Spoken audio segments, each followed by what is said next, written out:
Huwag kang mag-isip ng masama para yung puso mo laging malinis. Kasi kung ikaw, lahat ng chismis, papakinggan mo, dudumi ang puso mo. Yan hong mga chismoso at chismosa. Mga ahente ni Satanas yan para dumihan ang puso mo. No? Ang daladalan yan, mga chismis, para ikaw ay magalit sa kapwa, makapagkaroon ka ng masamang isipin sa kapwa. Ang trabaho niyang mga chismoso at chismosa, huwag niyong gagawin. Marurumi ang puso niyan. Kasi ang sabi ng salita ng Diyos, ang mapaghatid dumapit, naghihiwalay ng magkakaibigang matalik. Sabi ni Kristo, mapapalad ang mga may malinis na puso.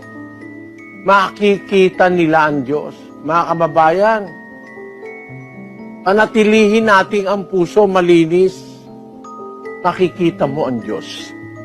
Huwag mong dumihan ang puso mo.